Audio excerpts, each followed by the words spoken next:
Good morning. So we're going to each make an opening statement, and then we got about 10 to maybe 12 minutes in total. We will take questions. So obviously we got some new information that's hit the scene, and I'll just cut to the chase. It really doesn't change anything in terms of the process.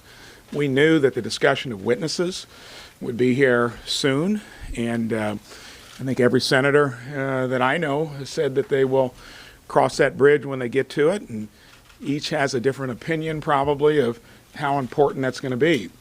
I will emphasize that to date, accepting what we heard last night, that the case has been weak, built on kind of a circumstantial platform.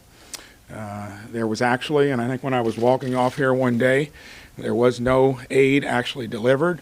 There was a meeting, there was no pressure, there was no investigation. So, and I think the president has already acknowledged that, what Bolton is contending in his book promo is not the case. So I think what it's done is taken an already hot topic and added some fuel to the fire. And for me, and from a place like Indiana, it still goes back to the origination of how this occurred, wanting to malign the president from when, before he was even inaugurated. And a lot of that plays into every different senator's calculation of what to do. For myself, I always wanted the process to be fair, and I think it's going to be that way, and it'll be interesting to see what other senators think after we have our luncheon, which gets started a little earlier than normal. John. Well, there's a so-called blockbuster report in today's New York Times. It's a story about selective leaks from a book that you can pre-order on Amazon.com from John Bolton. To me, the facts of the case remain the same. There is nothing new here to what the House managers have been saying. It's interesting because I believe the president's team did a great job on Saturday. A wonderful job presenting the case, and I'm looking forward to hearing from them today and tomorrow. What the president's team was able to do on Saturday was truly undermine the case of the Democrats and undermine the credibility of Adam Schiff. So, as I've said last Friday right here, I think there's going to be something new coming out every day. Very similar to what we saw in the Kavanaugh trial. New information, old information told in a different way to inflame emotions and influence the outcome. So I say, take a breath. Let's listen to the president's lawyers today in the case that they present. We're going to get to the specific question of witnesses on Friday. We have 2 more days of hearing from the president's team. We have 16 hours of questioning by the senators. And voting begins in Iowa on Monday. This coming Monday, elections are on the ballot. The public was polled this past weekend. Do you have enough information? Do you believe senators have enough information to make an informed decision at this point? And the public said yes, they have enough information, but we're going to be asked that question on Friday. So I would say at this point, just take a breath, listen to what we hear from the president's defense team today and tomorrow, listen to the questions, and let the voters decide the outcome of who should be their president. Senator Braun, thank you. Both of you have made the argument that nothing has changed, nothing is new, this doesn't actually change anything. But it has changed something. It's changed the calculus of some of your Republican colleagues as it relates to witnesses.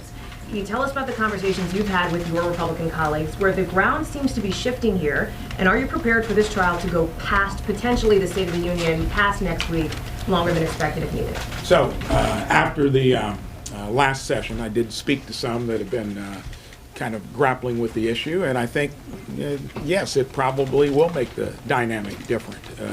I think it is clear that the question of witnesses was going to come up anyway, and I think in this case, it may move the needle in one direction or another. And for the people that still are thinking that, the foundation of how it originated, what we've heard so far, every senator will have a different opinion of how important that is.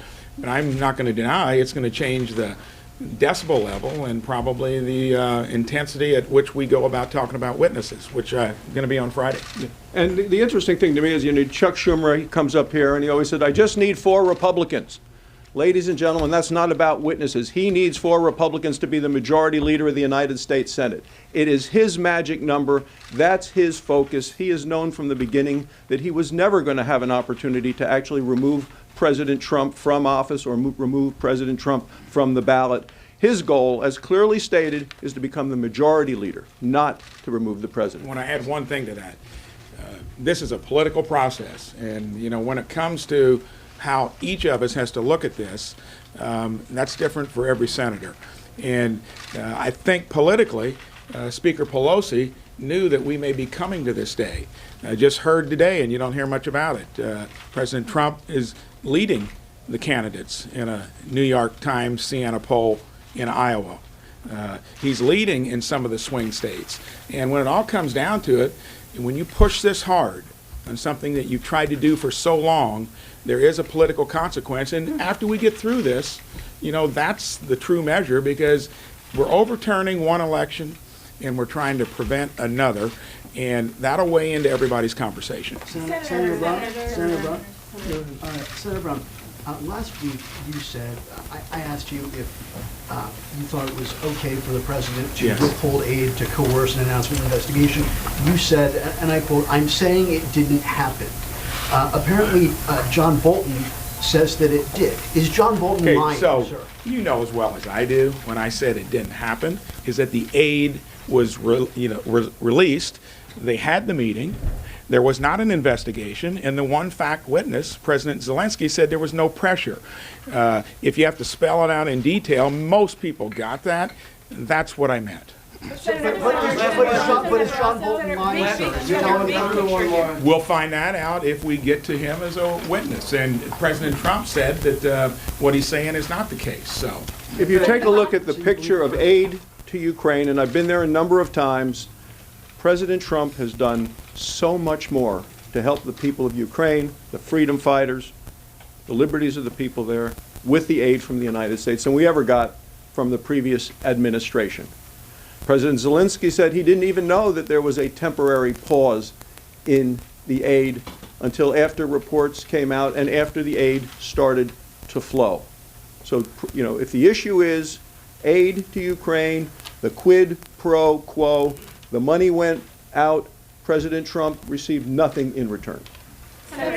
take one more, and then John will take one more. Senator, so just big picture here. Yeah. John Bolton is now saying that the president told him to continue withholding this aid until Ukraine agreed to these investigations. And it's not just Bolton. You also have the testimony from Gordon Sondland, the comments from Mick Mulvaney.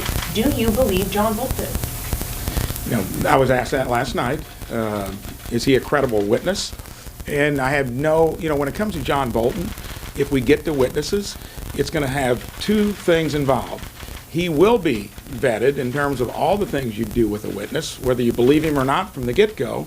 And then with certainty, we will have witnesses too. So that's what we'll talk about, and it'll be in that context.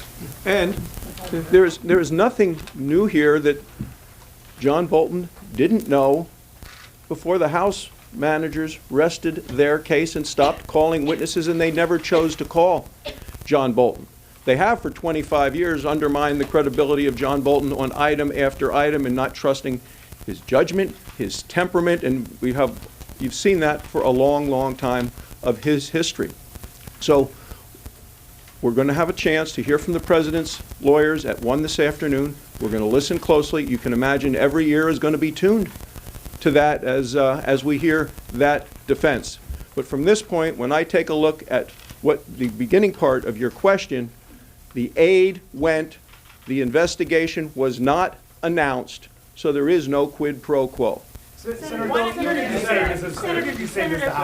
you worried about how it's going to look to voters if you vote against hearing from witnesses? Democrats say that would be a cover-up. Well, they've been saying that for 6 months. Yeah, all along. So I think that's where it comes down to each senator having to make that decision. And you're going to have to weigh your conscience and what the people back home want you to do. And even when we get there, I think it's going to vindicate the president, because in places many states where, as much as the president infuriates half the country, he inspires and elates the other half. And we're still dealing with this. And I'll cite even what's happening in the Democratic race. Bernie Sanders is surging.